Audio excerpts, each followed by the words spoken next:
Also, low mood or depression,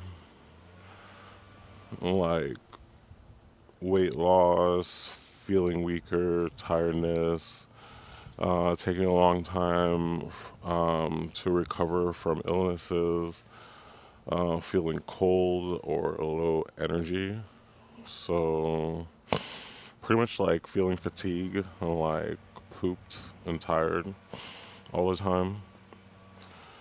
Um, yeah, so I've definitely struggled with this before. It's not the best feeling, especially when I was younger, and it really made me self-conscious, um, like trying different products over the counter. Like back in the day when I was a kid in high school, that we had the first